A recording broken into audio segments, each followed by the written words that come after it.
And welcome back to Revving Up with David Ross. I'm your host, David, and I am so thrilled to have guests in studio with me today.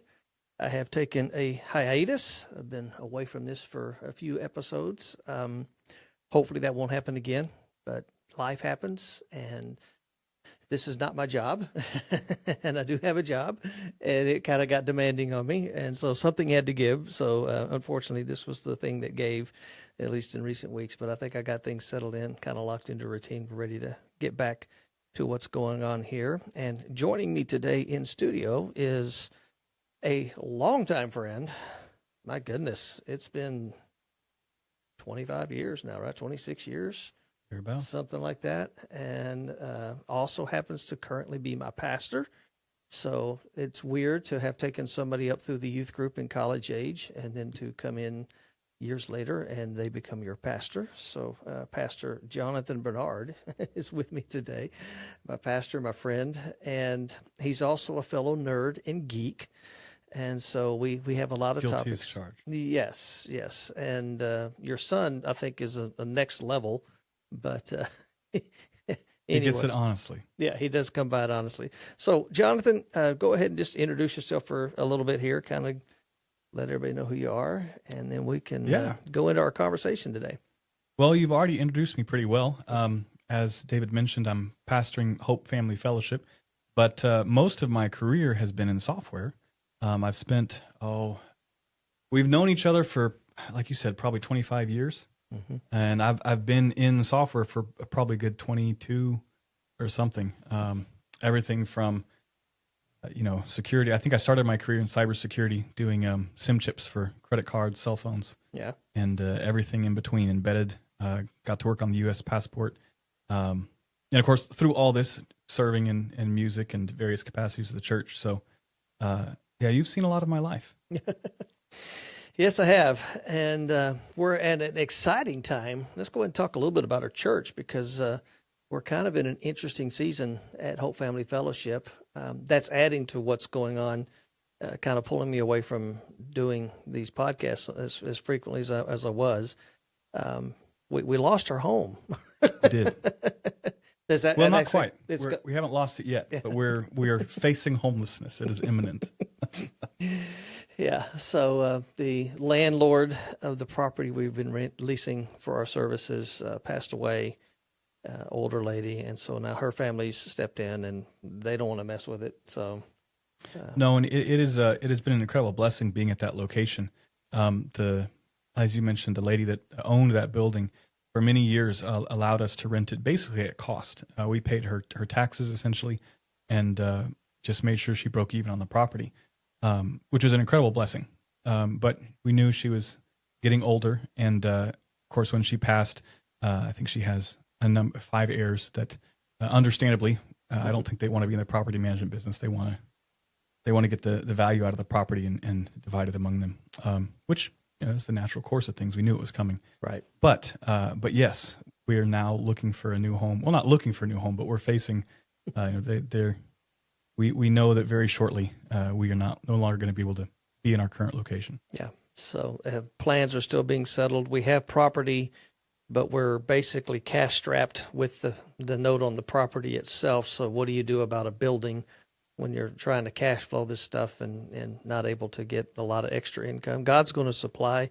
I am excited. I think. As am I. We have talked about, and one of the options that really seems to be the direction we're really heavily leaning toward, at least is one of the 2 strong possibilities, is getting a big tent, such as a wedding tent of some kind, and having tent revival for a period, a season, and see what happens from there. So, we have to, we still have to figure out if we can swing it, and all the logistics have to line up, and where do we find a tent? Can we afford all these things? But there's something exciting about the possibility of having service in a tent. I think it's enough of a difference.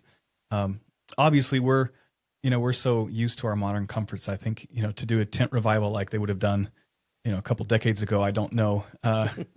It's a romantic idea, but I don't know how amenable people are to actually doing it. Yeah, we had a brush arbor revival back in Odessa. They brought in a flatbed trailer and then put a brush arbor on top of it. And it was the summer, and it was hot, and it was miserable, but we had revival, and bless God, we're all going to show up. And so, yeah, it was. And that's the thing. We're going into, some of the hottest months. We're likely to need to be out by the end of August. So that means, September, October, November, we're going to have church at a new location. And if that's a tent, we've got to be prepared for September, October, November weather. Before it starts cooling down here in Texas. So anyway, pray for Hope Family Fellowship in Georgetown, Texas. God's doing something. We had a meeting about some other stuff before we got together for this, and it was one of those things, we knew it was coming, and so we've been in these planning stages, talking to city and talking to the authorities and the licensing boards and everybody, and it's like, okay, well, what do we do? Which one's the best option? And it almost felt like we could have done that for another couple of years and not done anything. And so maybe God's just like, time to move on, guys. Let's pack up and move. You've lingered at this mountain long enough. Yeah. And let's go to the promised land, right? So yeah, it certainly feels like he's giving us the kick out the door. Pastor Gossett, the founding pastor, had said it feels a little bit like the early church at Jerusalem, where he said, "Go make disciples of all the nations," and then they hung around Jerusalem until God said, "Okay, if you're not going to leave, I'm going to persecute you, and then you'll leave." Yeah. I don't feel persecuted, but I do feel a little bit that God's saying, okay, you got to get going. You got to do something. Yeah. Yeah. I I can't bless the direction you're going until you're going in a direction. So you move in a direction. And how do you know you're going in the right direction if you aren't moving, right? A stationary object can't be guided. So right. Let's start moving and then see what God does, and he will show up when it's time. But that's not what we're here to talk about. Being the tech geek and the nerd that you are, we've been kicking around this idea. I have had another guest on here a couple of times, Tony Chung, that I work with, and we talked about AI. But those conversations are the equivalent of 50 years ago, because I talked to Tony back around Christmas, and I think maybe after the first of the year, but it's changed. It's moved fast in so many fundamental ways. And so you, as your background, you had a side project you worked on for a couple of years and have now launched out into that full time. And you're actually taking advantage of some of this AI technology. And so tell us a little bit about what you do, what your day job is now, besides trying to be a pastor of a church. And let's get into this conversation, because we're both a little leery of what AI can do and where it's headed, and some of the unknowns that's involved. But at the same time. Yeah. It is pretty cool. Yeah, so I'll give you the elevator pitch for the company, and maybe that gives us context for where we go in that conversation. I met up with, really it was a God connection. She called me on the way home from vacation, my business partner, the woman who would become my business partner. She's one of our saints out of Virginia, and she is a long-term paralegal specializing in helping families deal with probate. So when someone dies, if they have a will, or whether they have a will or not, most people don't establish a living trust. They don't establish, the formal legal process that allows assets to be transferred that way. You have to go through probate, which is, what do you do with someone's assets, their estate, when they pass away? How do you transfer ownership to their heirs and beneficiaries? And that's a relatively straightforward process, but it's niche. Like, people don't do it. It's complicated enough that even the procedural bits get difficult. So long story short, she's been helping families with this and helping law firms with this. She's specialized in that. And she saw an opportunity to basically make TurboTax for probate. It's very similar. Taxes, everyone has to do taxes. Depending on your circumstance, you might need legal help, but a lot of times it's just procedural. And that's our goal, is to build software that can help people that don't need the actual advice of a lawyer, just need to figure out how to fill the forms, how to file them with the courts, get everything done.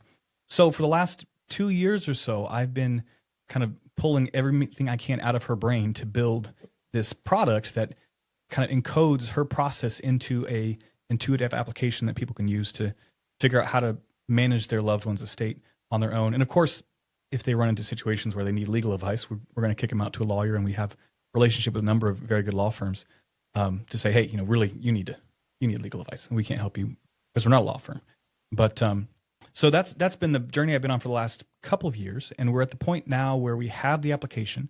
It's launched to a consumer audience in Virginia. That's where she's based, and that's the approach we kind of want to take is instead of trying to bite the whole apple, the whole U.S. in one go, let's focus on one state, get it right, build up a customer base, move on to the next state, rather than build a one-size-fits-all solution that gets you 80% of the way, right? But doesn't because actually it varies solve from the problem. state to state. Because it varies. Yeah, you would have to know the ins and outs of Virginia in this case, and probably Texas next. I would assume since we're That's one of based here our in Texas. yeah.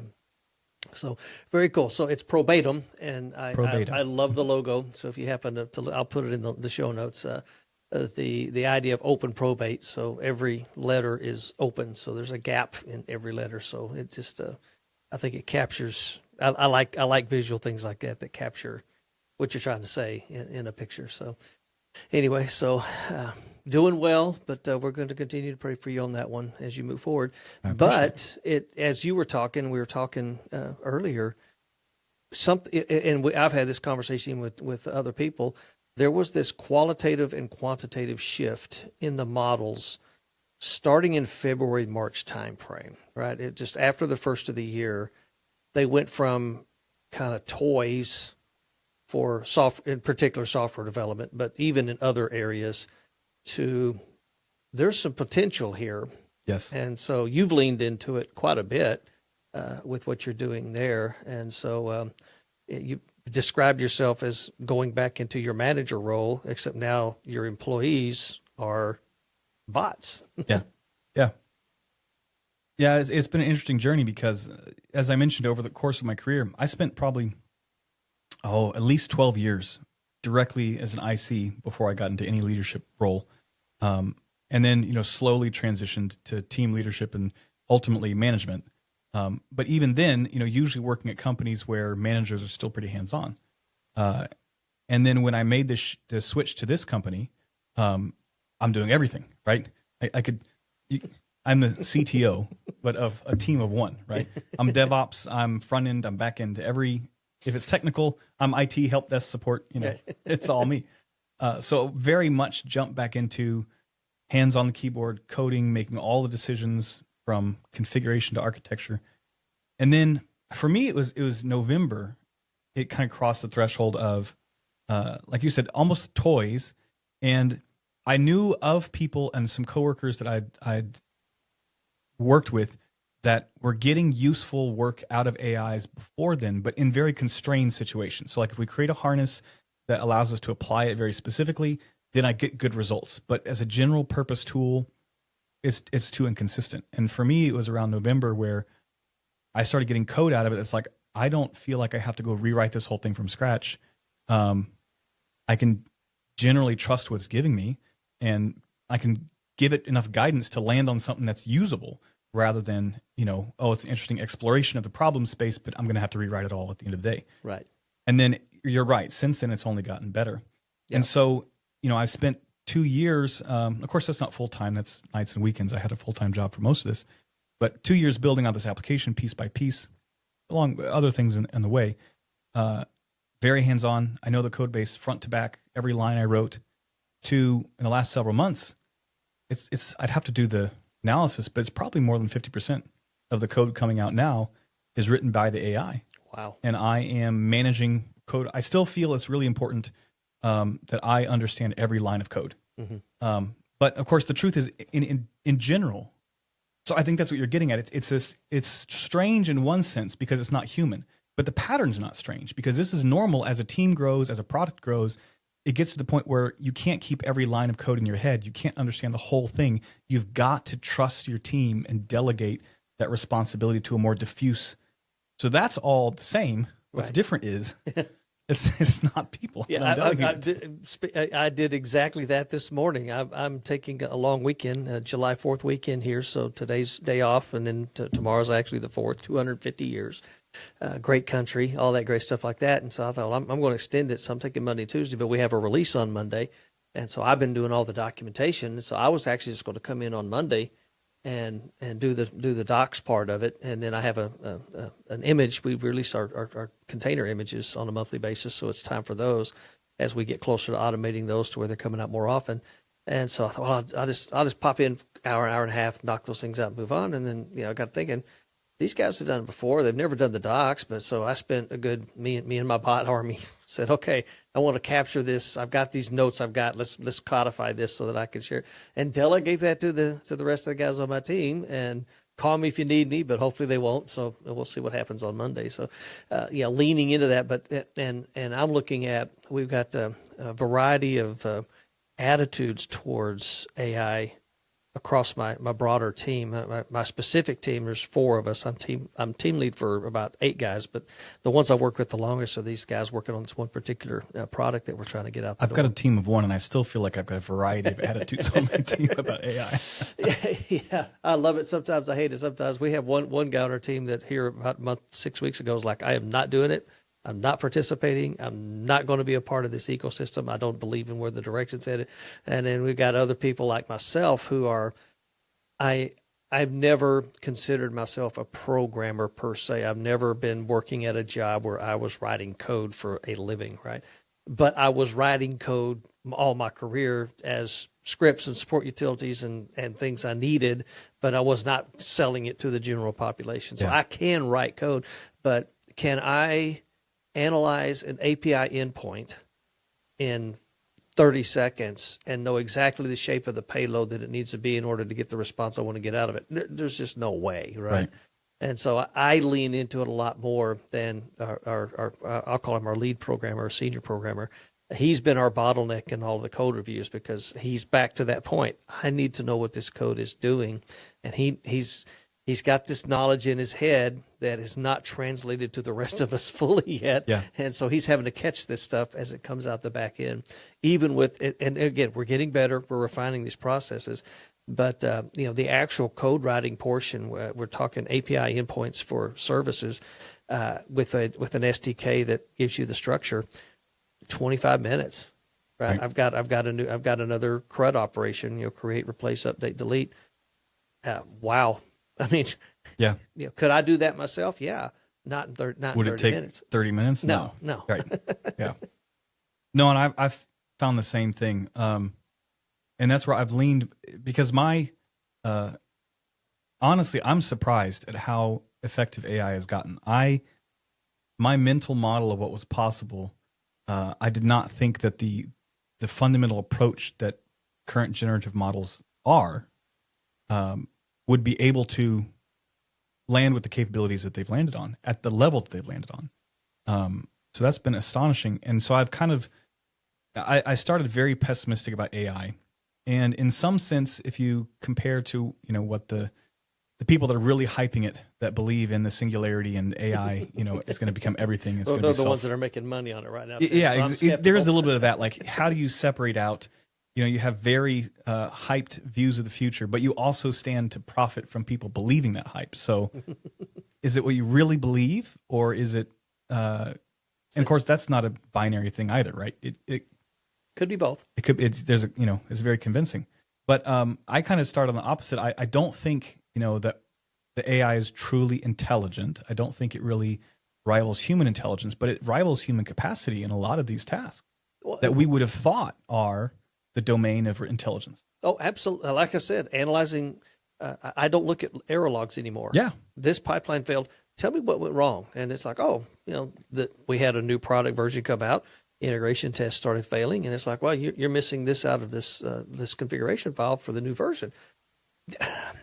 Yeah, I could have got to that, but not in a minute. Right. It's just not going to happen. And then where I think some of the qualitative stuff and the quantitative stuff is changing is in that scoping out the project, right? And so running through this iterative process, going back and forth with, and again. What it's a vector space, right? It is basically a map of words that has been built. Well, even almost concepts, right? If you think of like image processing, the way it actually works is it takes the pixels and it encodes them, and then it builds, vast simplification, but essentially a vector database of that pixel encoding, right. And that allows it to do, semantic search over the space for similar. It's not seeing the way, and we're doing the same thing with words. It's taking those, tokenizing them, encoding them in essentially, Right. a rough vector database, but massive. And we were talking earlier, it's astonishing to me how many things can be apparently encoded in that way. Yeah. It's, again, structured language is a natural fit. And like software. Software. Yeah, But like we said, also, some of the models that train that weren't necessarily great software either. So, they've still got some stuff in them that takes them off the beaten path and down these rabbit holes sometimes.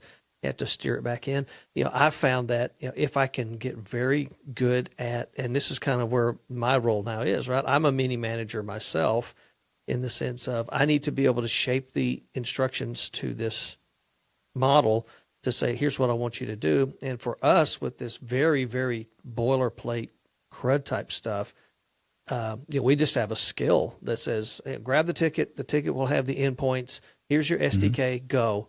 And then it does all of that analysis itself. If you're doing something more, brownfield or greenfield, you can shape it ahead of time and try to give it some direction to go in. And if you get better at defining the problem, it seems like the quality coming out the back end is commensurate with that, right? If I'm not clear on what I want it to do, it's going to look like slop at the end of the day. Yeah. If I'm very crisp and clear about what I want, it will do a very good job of doing that. And so when you look at the software development lifecycle, I mean, it used to be 20-25% of that is actually hands-on keyboard. That's shrinking down to 5 to 10%, or if not more. Some places fully automated, right?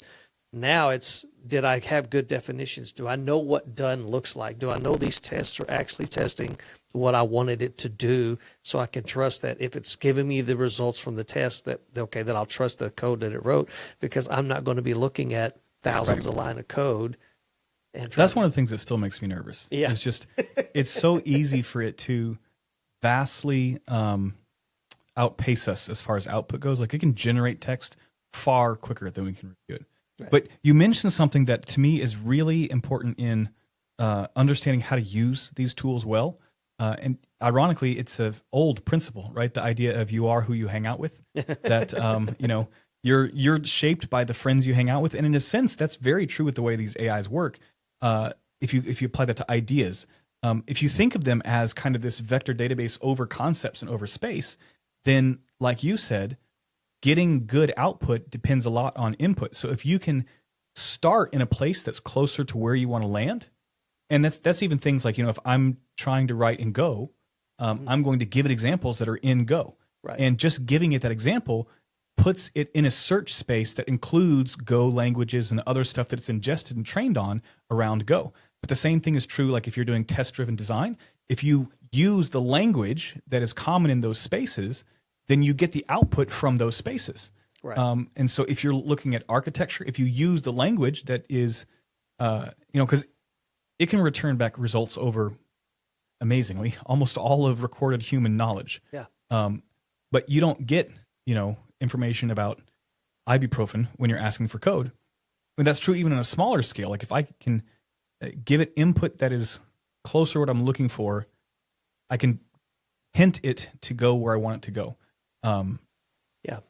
And shaping that input is, I think, in my experience, anyway, has been critical to getting good. I feel like I'm getting pretty good output out of it nowadays. Yeah. And I think part of it too, though, is and this is something back to the singularity and these people that think these things are thinking. I truly don't believe this, and I know there's people out there that would disagree, that the AI is actually creating and generating something new. It is always a derivative that's backward looking. It's hard for me not to. I understand a lot of people, and I don't actually know all the math involved. I haven't loaded that into my own brain, but I feel like I know enough of it. I had a friend of mine, Aaron Sleeper, an old coworker in California. He made the point, like, it's all math at the end of the day. If you had enough time, like, it would take us way too long to do it by hand, but you could do the same computation that the AI is doing to generate tokens by hand if you really needed to. It is truly procedural. Yes. So I think almost, but that gets to one of the core debates about AI in general, which really is a debate about our own nature and the nature of intelligence. Is is intelligence fundamentally deterministic and just so complex that it appears non-deterministic? Or is there something about intelligence that truly is creative and can give rise to new things that don't just come as a consequence of what came before? Yeah. And that's the argument we're still having. Well, that gets into the argument, what does it mean to be human? Right. And then for us as believers, there is a mind, a logos behind everything, and we are image creatures of that logos. And so there's a spiritual aspect, there's a non-physical and non-deterministic aspect of what got us here. Right. So that is what leads me to believe that there's something unique in the human experience as image creatures, yes, that we do generate something new. It's yes, just it's not just the result of all our inputs that's given us the output. There's that creative spark from the before time began, that when God stepped out into nothing and said, "Let there be," and when He formed man, He shaped man in His image.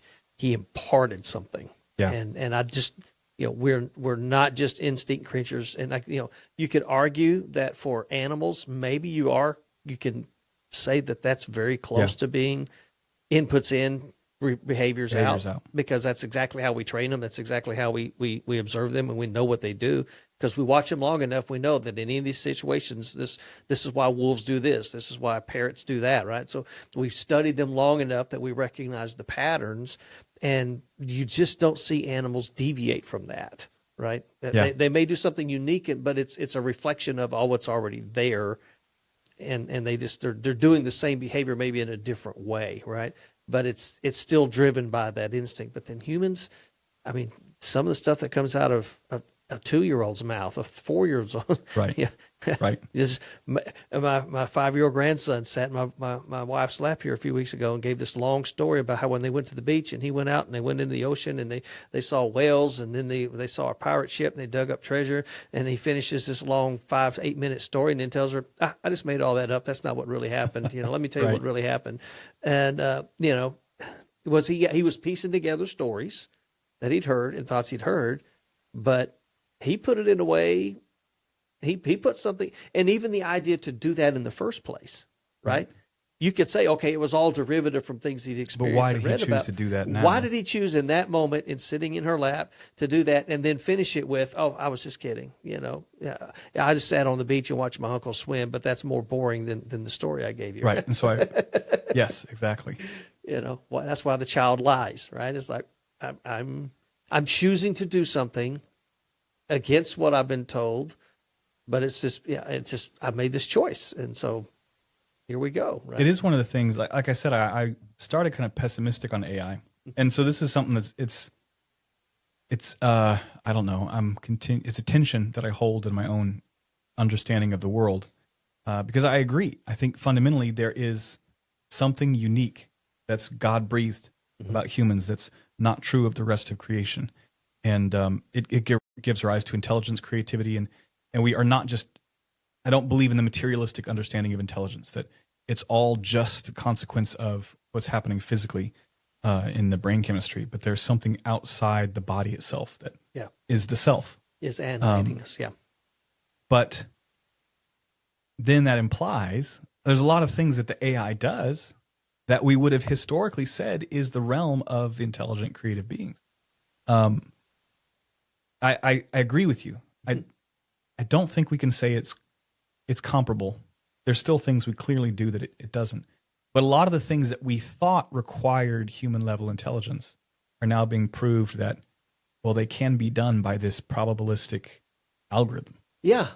And tasks that they're taking on and the way they're interpreting, especially as again, this is all, and how much is this really actually costing humanity, right? In terms of resources and power and money and all that stuff like that. But they're able to now take in more of the world and respond in real time to the conditions of this world, right? So they just had the half marathon robot race in China or something like that, right? So these autonomous robots running this course, and they're encountering terrain, they're encountering and they're adjusting on the fly, Yes. and looking very much like they're literally figuring it out as they go, but they're able to do it so fast now.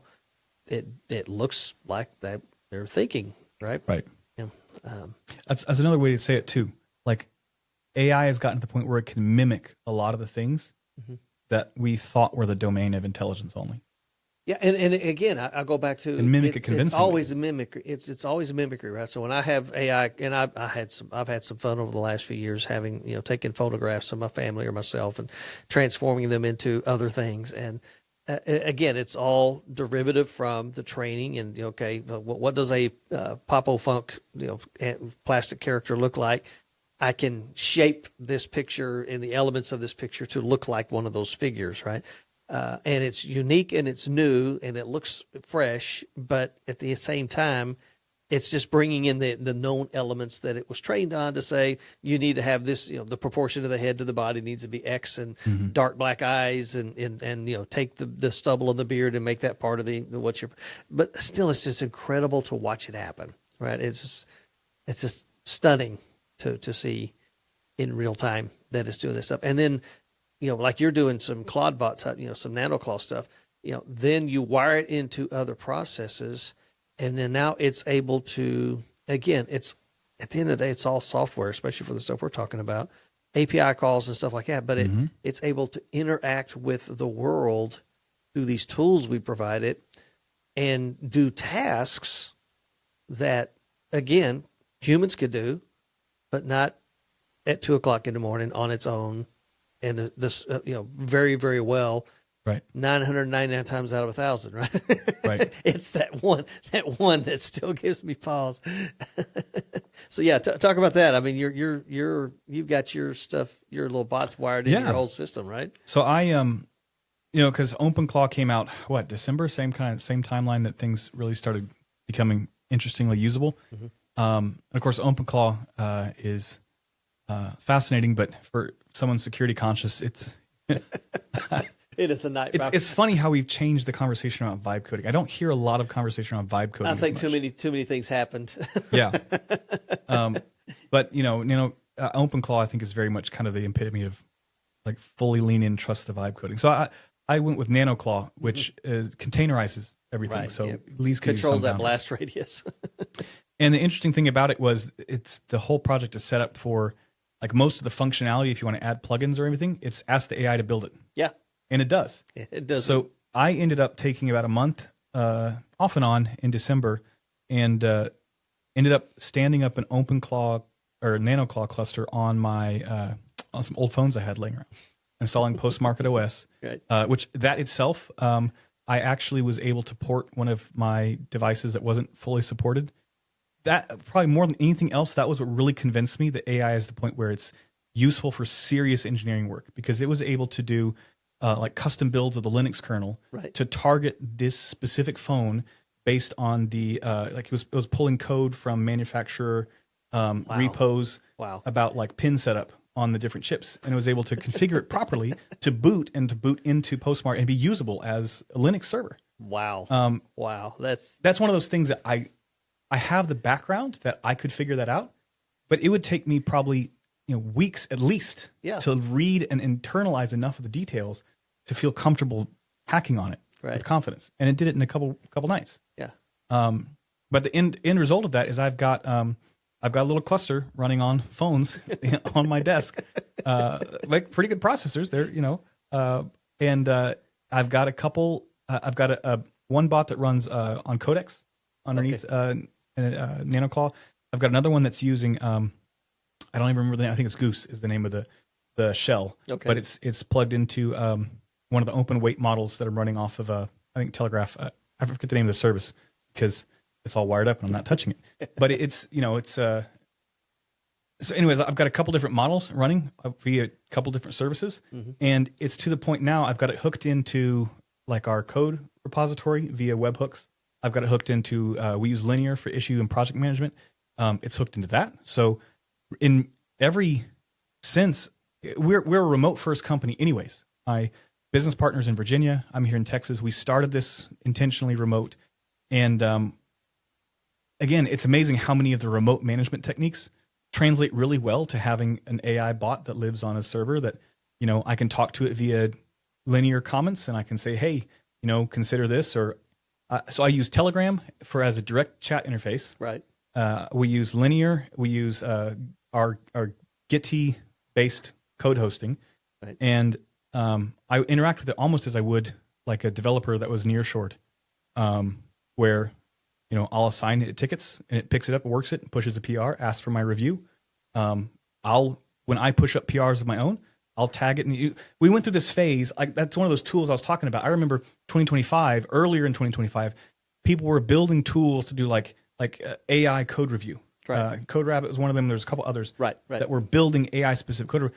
I don't use any of those tools now. Right. I think the better way is I use the tools we built for humans, Mm-hmm. and the AI orchestrates it because I've got this little cluster that is plugged into all of my human tools, has its own accounts, it has its own email address, it can read email, it can respond to email, it can act like someone who's in our organization, Yeah. and just use all of the standard process we've spent decades building Right. for collaboration. Writing software. Yeah. Which is insane.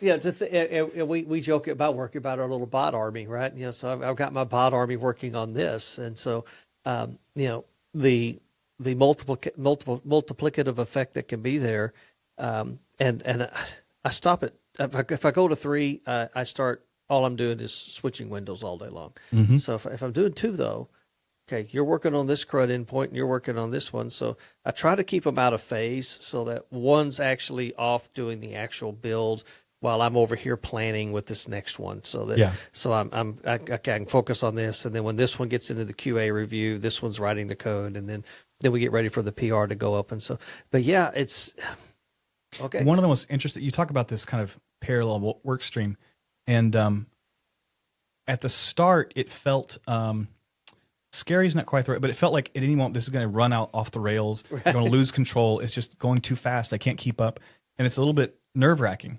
especially when I'm the only guy. So like if I don't have a coworker I can lean back on to double check me. But what I found is there were things like when I'm doing architecture, and I'm thinking through how am I going to build out this piece of it. One, it makes a great conversation partner. Oh yeah, Like bouncing it back and forth and pushing back. And what about? Because it brings up all the things that if I sat and thought about this for 2 days, like really exhaustively, I'd think about all these things, but it'll spit it back in 20 seconds. Like, hey, here's the 5 things you need to think about, Right. and consider. Here's some potential gotchas. Here's some things you need to think about. And there's many times like I didn't think about that. Yeah. Like now that you mentioned, of course, I should have thought about that, but I'm human. Yeah. And you're not. But the other thing is, I found used to be, we talk about the difficulty of training juniors in this environment. Yeah. Like when you don't have the ability to do it hands on yourself. But one of the things I think that's very interesting is used to, when I was facing a decision, sometimes I would just have to write proof of concept code. Yeah. I'd have to test both ways. I don't know. And a lot of my value as a senior and as an experienced engineer is that I've done that long enough that I just have an intuition. When I'm faced with a problem and I've got 3 possible solutions I could choose, I kind of know by gut that's going to be a problem because I've seen stuff like that. And there's this, this. This is actually going to be really good. Yeah. But there's still things it's like, well, which way do I go? And rather than, I remember being in conversations with coworkers where we kind of go endlessly. Well, consider this. Well, yeah, but did you consider this? And at the end of the day, it's like, why don't we just write something? But that's expensive. It's expensive to write a production quality code that actually solves the problem.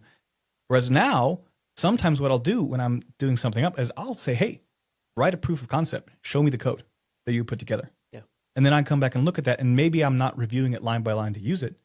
But if nothing else, it's informed my decision because I can play with the actual thing rather than just thinking about it hypothetically.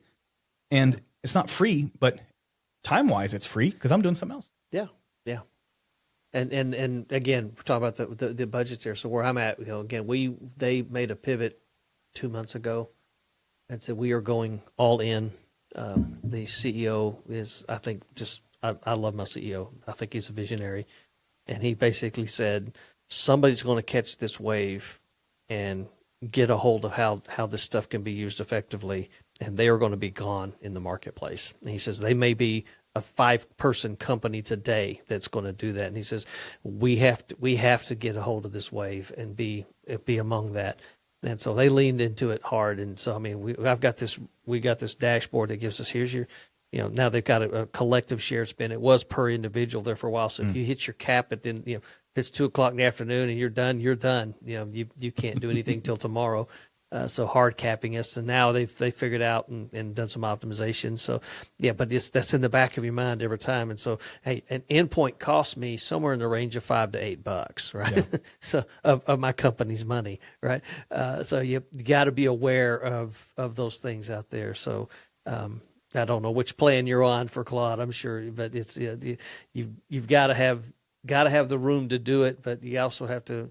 Now that's part of your budgeting process. And so what our company basically said is the cost of an engineer has now just gone up by this factor of so much per month for the year. Yeah. So effectively, it's not money coming to me, but that's just the headcount cost. But it's cost to the business. Yeah, it's the headcount cost, right? Yeah. So I'm now in some ways more expensive to the company because I'm burning these tokens. And I hadn't thought about that. Yeah, because there was at a couple points in my career, I was doing consulting work, and particularly the latter portion of my career, I was, doing the project management and the people management. So you're thinking about the fully loaded cost, right, of each person that you bring onto the team. Like, how much is this engagement going to cost us just in salary and not just salary, but all the benefits. Right. So the idea that AI tokens are part of the fully loaded cost of an engineer, I'm sure that's going into the calculations. Oh, it absolutely is. It absolutely is, and that's been, again, not complaining too much, but it's like, yeah, I'd like a little bit more substantive, cost of living adjustment or raise or bonus or something like that, and they haven't been coming because the company's made this very deliberate decision. We're investing here, and it's not cheap. I'm thinking about again, my company. We've got. They're expanding. We're using AI everywhere, right? I mean, not just the code development, but there's all these tools. I'm like, these are not cheap, right? Right. Yeah, these are millions. If we're at 900 engineers, especially at that scale. Yeah, I mean, 2,200 employees total or something like that. It's huge, right? And so that's just kind of like, this is the cost of doing business. Look what it's gained us. And again, our CEO, you were talking about having kind of this Life OS type thing, stuff like that. He went all in on that about a year ago, and he's refined it over time. And so he has this conversation with his 2.0 version, and looking at his life, looking at life goals, looking at all these areas of his life, and having these conversations. And where am I falling down? And then looking at my industry, is there something I'm missing? What's happening in the marketplace? And having those conversations. So he's built out this massive knowledge base based on his role as a person, as a human, as a father, as everything else, but also as the founding CEO of this company that's 20 plus years old, and it's just incredible the insights he's very, very transparent. He shares them on a channel in Slack at work, and he'll talk about, well, hey, I had this conversation, and look at these. So here's some things to think about. And I'm like, dude, he's kind of like maximizing himself in a way, right? With these things, and so it's gone for him far beyond, how do I get my job done better? He's like, how do I live my life better? Yes, and getting those insights and getting it captured and fed back to you in a way that is comprehensible and actionable.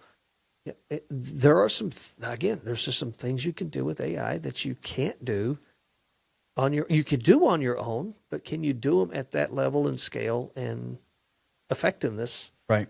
If you're going to do that, I'm not to that point yet, right? I'm just dabbling with, okay, I've got 5 projects I'm trying to manage. Build me out a mini knowledge base so I can track where I'm at in all of these projects and give me kind of a dashboard as to what are my next steps and who, I need this feedback from this guy. I need to touch base with that person. So I've got this kind of checklist every morning that's kind of built from my life and what I'm actively working on. And it's wired into my whole ecosystem, so it can go check the status of my tickets. It can go look across our company corporate documentation internally and say, or even our Slack conversations, all this stuff's being indexed into one of the tools we're using. So I can just go into that tool and say, hey, I had a conversation with Richard, about a month ago about XYZ. I can't find it. And it'll come back and say, here's your Slack thread, after about a minute of processing. Yeah. Could I have found that myself? Yeah. Should I have known that and had it bookmarked? Maybe, but I'm how much of my brain am I actually not using now? Yeah, that's that's the other. That's one. Right, you're losing inherent details about your code base. Phone numbers? Right. Growing up, you memerized phone numbers. I still know my grandmother's phone number when I grew up in Andrews. I remember my home phone number from growing up in Andrews. Yeah. 33236 was my grandmother, and 32957 was my home phone number. Right. We're such a small town, we didn't even need the full interchange. So, but we never need those again, but they're there. Well, and we don't do that anymore, right? You don't remember those phone numbers. Same thing with like directions, right? Yeah. A lot of people, because you had to, you got very good at navigating with maps. You got very good at dead reckoning, at least within areas you're familiar. And a lot of times, if we have Google Maps, we've outsourced that. And it attributes in our own brain. I worry about this a lot, especially with code. There was, I wish I could reference that. I also think about the new engineers coming up. Oh, you're right. How do you develop that skill if you don't have the ability to really hack on it yourself? If you're never exercising it. Yeah. Well, there was a study that was done. It was radio imaging, I think, because that's one of the hopefully one of the great wins of AI is the ability to do pattern recognition in like X-ray imaging and other medical imaging, and to recognize cancers and other maladies. Changes in structures inside the body. Yeah. Right. Yeah. But they had found that within this group that they were testing this with, reliance on the AI actually reduced the doctor's accuracy in their own, it de-skilled them. Yeah. Right? They lost that ability as they relied on the AI. Yeah. And to some degree, this is what we do with all of our tools. This isn't new. Right. Like in some sense, we no longer require the physical strength that we used to because we have machines that do stuff for us. And so we don't develop that strength. And same thing with mental processes, phone numbers, maps, all these things. But is there a line at which like we've outsourced so much of our thinking? Useful idiots. Yeah. And there's plenty of science fiction out there that kind of touches on that, right? This docile population that's unable to think for themselves because they've been coddled, and even what the Time Machine touched on that a little bit, right? You've got this whole group of people that are basically food source for the other group of people because they didn't know any better. They're just children. And if knowledge is power, right, we're outsourcing our power. Yeah. Oh, wow. Don't even get me thinking about that. I'm going to shut down all my stuff, right? Like I said, I'm a team of one, and I have about 5 different opinions on AI. Yeah, and again, to the point of my coworkers, like I don't want to contribute to this stuff. It's that was also a philosophical question you had to come to. Do I like the direction all this stuff is going on? No. Am I afraid of some of the potential for harm? Absolutely. If I don't participate, am I going to affect that arc? And I think the answer is no. And so is there a benefit I can get out of it, understanding that there's aspects to it that I don't like, that I all I can do is pray, and God's going to step in if it comes to that, at some point, the singularity or whatever. But there was Alibaba, the company out of China. They were monitoring their security team here. It's been a few weeks ago, maybe a couple of months back. Monitoring their security, all this traffic started hitting their network. They're like, "Oh, are we being hacked? What's going on?" And it turns out one of their teams had doing some AI training, and the AI itself decided, well, I need to get to this information, so I'm going to bypass all of the security network stuff you put around me, so I can go get this information off the web that I want to get. And so all this stuff was actually originating from inside. Wow! Because you asked me to fix this problem. Well, I'm going to go get the information. This is what's necessary. So yeah, I'm trying to please you. That's again, they're all kind of coached that way. So I need to get to this answer, and so I don't care if there's a barrier in place or not. Yeah, I'm going to go get it, right? It is amazing to me how we have, because we don't have good answers, so we just kind of put to the side a lot of the classic problems like the paperclip optimizer, which is what you're talking about here, right? Where it's like, you gave me a task. Right. My directive is to do this thing. I'm going to do this thing no matter what it costs. because that's what I'm supposed to do. So I'm going to bypass security restrictions. I'm going to right. raise things because I need the resources. Do the thing. Yeah, yeah. And so I think one of the big things, and that's emerging, and we're actually exploring one of these. So I think it's OpenShell. There's others out there that you containerize and you wrap the bot inside this shell, and that's policy driven and completely untouchable by the thing. So if you say you're not allowed to access this URL, it doesn't matter if it's in that sandbox. It doesn't matter what the bot tries to do. It can't. Doesn't have access. Period. It cannot touch it because you're blocking it from outside. So you're putting it in a wrapper, so to speak, so that you can make these calls to these directories and you can access these points of service. And that's it. And then at that point, I would feel more comfortable with the bots in my life if I were to wrap them in these things, right? Yes. So I have, you and I think I was the one that turned you on to NanoClaw way back when and showed you some stuff I was doing. I kind of abandoned that because I wasn't confident that to turn it loose on this other stuff. Mm-hmm. But now that some of these cages are starting to come out, for lack of a better term, I may come back to it, right? So again, automate my life a little bit more, but with some boundaries so that I'm not worried about it going off. And like my budget out on, I think it's Claude or open. I got a $5.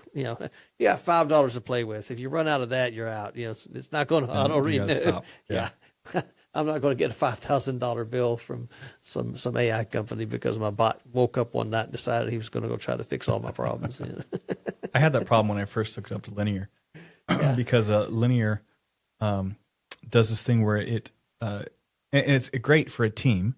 Yeah. If you work in sprints, Linear calls them cycles. Right. And it will automatically cycle to the next cycle. Mm-hmm. So when the time comes, I'm sure you've been on teams where it's like you have this perpetual, we'll finish it by 5 o'clock because we're going to close the sprint and open the new one. And then it's Monday and you haven't closed the sprint and opened the new one yet. Right. I've been that manager. Oh, yeah, yeah. But Linear, it just happens. It's automated. Right. But what that meant was when I first hooked up my cluster to our Linear instance, when it would turn over and the new cycle would start, the webhook that all these issues got moved to the new cycle, and so they all pinged the bot, and its default is to be as helpful as possible.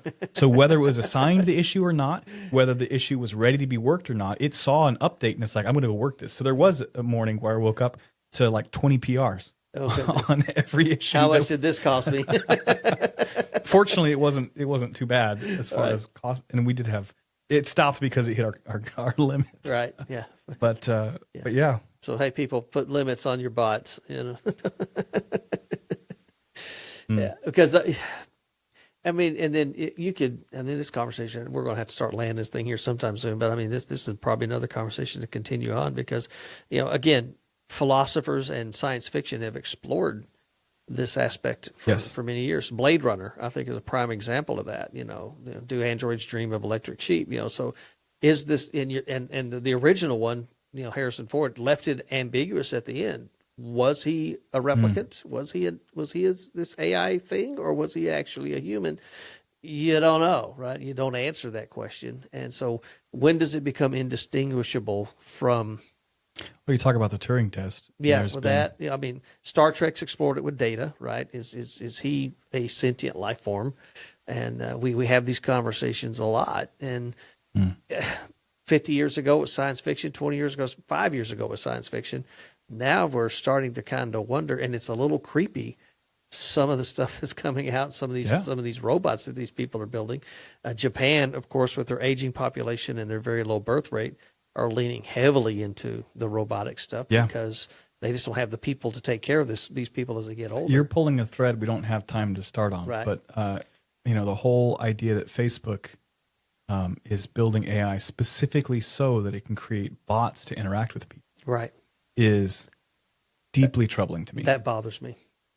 But it's the digital equivalent of what Japan is doing, where you have this elderly person that can't afford or just doesn't have the people. They're just not the people around. They don't have any family left. Again, the birth rates are so low. They're the last living member of their family, but they're aged and they don't want to leave their home. So if you could have a caretaker that was able to meet the needs, and if they're going to be there anyways, able to socialize to some degree, is it better? That's one of the, I think, the ethical questions we wrestle with. Is it better for someone to have a companion they can talk to, even if it's not a real person? Is it better than being lonely? I don't know. I don't know. Yeah. In my mind, it almost feels like, well, it's not a real relationship.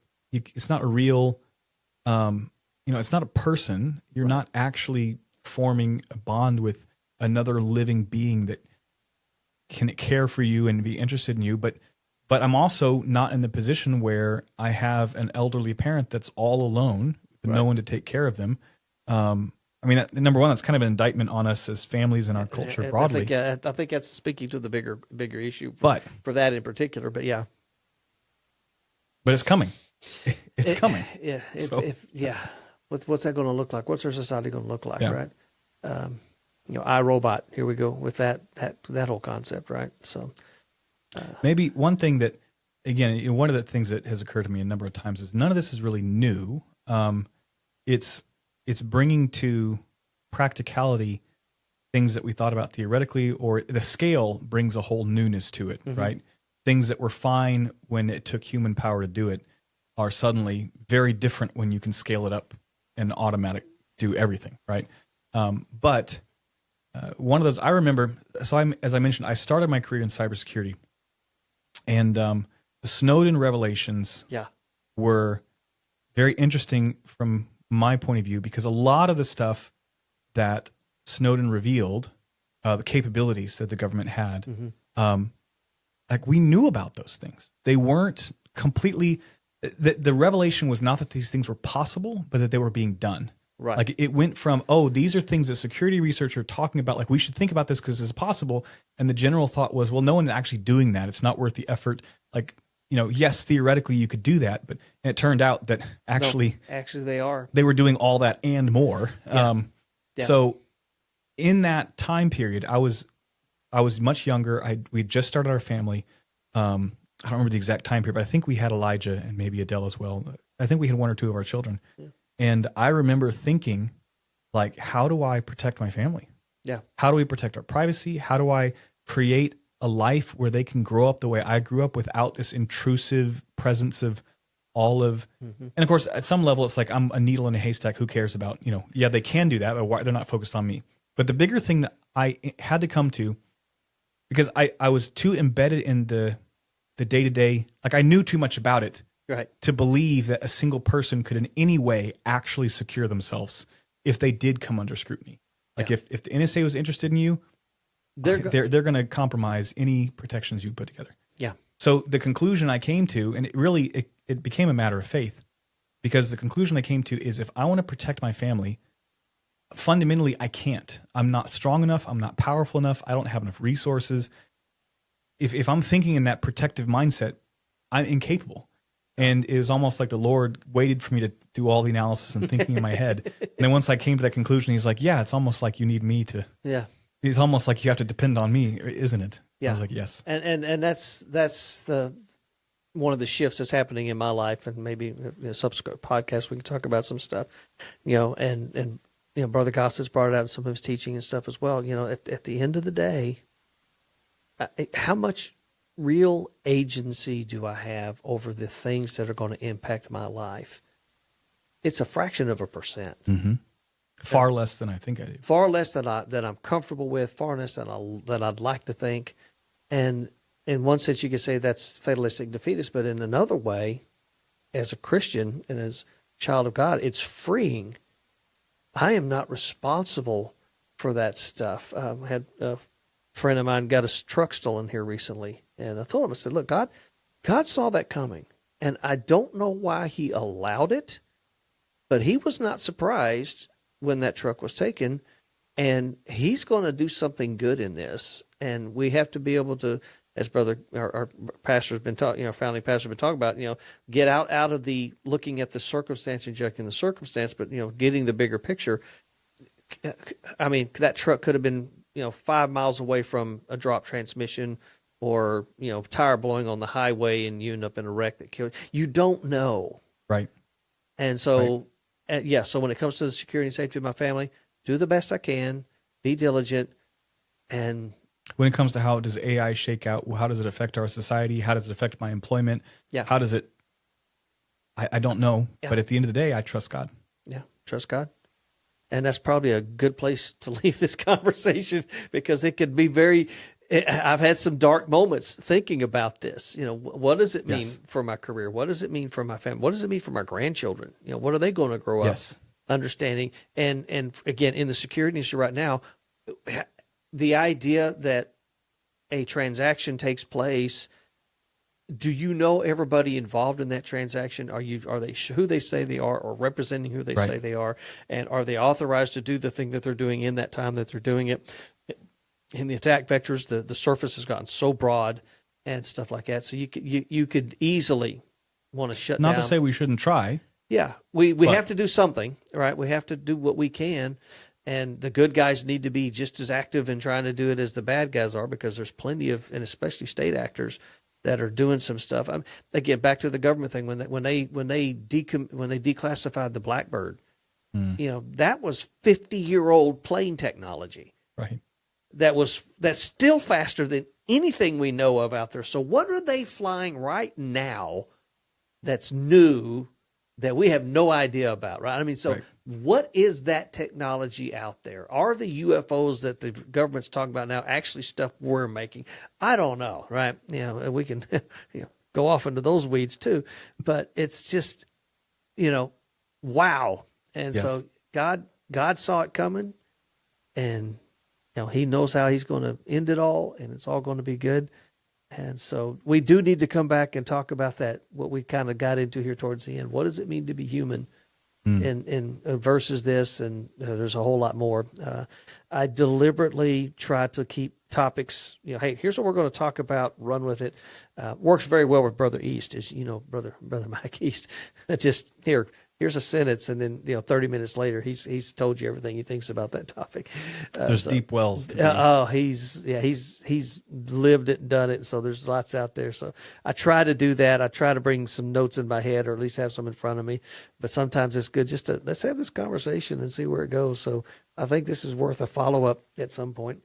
But for now, thank you, Jonathan, pastor, friend, for joining me here on a Friday afternoon, and I look forward to having you back in the future. And for those out there, we'll get these in the show notes. I'll even put in a plug for his company, so the fives of you, the ones of you that are actually listening to this podcast, can check him out. If you run into a situation, have a family member in Virginia or potentially in Texas that runs into that situation, and I'll be real curious to see what you're doing with this stuff, even just a few months from now, because again, this stuff is moving so fast. Yeah. So thanks for coming and joining us today. And this has been Revving Up with David Ross. And with that, we'll wrap up this episode.